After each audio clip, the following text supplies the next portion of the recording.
Hey everyone, this is a Mormon Gnostic. I want to talk about God today. Before I do that, I'd like to turn back to James Lindsay in his video, The Negation of the Real. James is so astonished that someone could believe they are a literal God that he specifically says to his incredulous audience they must imagine that they are crazy. But I have to ask you to imagine something else if you want to be able to comprehend these lectures, and that's that you're crazy. It'll make it a lot easier to understand. I agree being a God sounds crazy. Luckily, I am crazy, so it's not as far of a stretch for me. The heart of the Hermetic teaching contained in this book is the realization that the individual is fundamentally no different than the Supreme. This realization is gnosis. So when I say it's secret revealed wisdom, it's actually that you know that you're God. There are other cultures in the past who have believed humans could become gods, of course, but when James Lindsay read the book The Way of Hermes, I imagine he fully realized for the first time that throughout history, and especially today, there are people who not only believe they are God, but also believe they have a mandate to guide the lives of regular people who have not been awakened to their divinity and are wandering around lost. Those who have been given this knowledge, this gnosis, have a reward waiting for them, the awareness they are God. And what they get is secret gnosis and immortality by doing so. They get to reunion with God, as we'll hear more in the future lectures I'm going to do. They get to be as God or God himself, depending on the interpretation. For a lot of people, this sounds very abstract with no practical application. Well, that is not true. There are people performing rituals and practices and have scriptures that give explicit detail on how to confer this godhood. I'll go into that later, but here's what James Lindsay says. There are people who went through secret rites to elevate man above the human sphere into the divine and to assure his redemption by making him a god.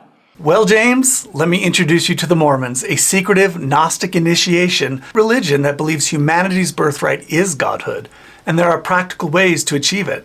An LDS Mormon prophet in the late 1800s, Lorenzo Snow, often repeated a small poem that sums up the Mormon belief in godhood.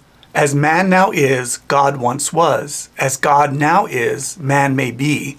A later LDS Mormon prophet, Gordon B. Hinckley, tried to walk this back in an interview with Larry King in the 1990s, saying that it was more of a couplet than actual doctrine. Is it just a cute couplet? I don't think so. Let's have a look at Doctrine and Covenants, section 132, verse 20. Then shall they be gods, because they have no end. Therefore shall they be from everlasting to everlasting, because they continue. Then shall they be above all, because all things are subject to them. Then shall they be gods, because they have all power, and the angels are subject unto them. Maybe this promise is only to the great prophets of the scriptures, like the patriarchs, Abraham, Isaac, and Jacob. Well, according to Doctrine and Covenants, section 132, verse 31, we also partake of that promise. This promise is yours also, because you are of Abraham, and the promise was made to Abraham. And to be clear, let's see what Joseph Smith says about godhood in the King Follett Discourse. This is under the heading, The Righteous to Dwell in Everlasting Burnings. They shall rise again to dwell in everlasting burnings, in immortal glory, not to sorrow, suffer, or die anymore, but they shall be heirs of God and joint heirs with Jesus Christ. What is it? To inherit the same power, the same glory, and the same exaltation until you arrive at the station of a God and ascend the throne of eternal power. LDS Mormons expect to be exalted as literal gods, and this isn't some future event. LDS Mormons are currently conferring godhood on each other today via a ritual known as the Second Anointing, which is given to select leaders of the LDS Church. Remember what James Lindsay said? There are people who went through secret rites to elevate man above the human sphere into the divine and to assure his redemption by making him a god.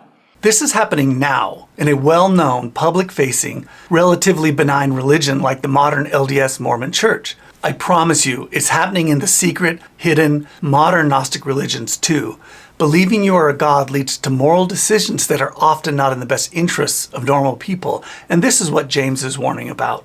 There's more to the negation of the real I want to go over, but I think this is the most important idea, that what James Lindsay is talking about is literal.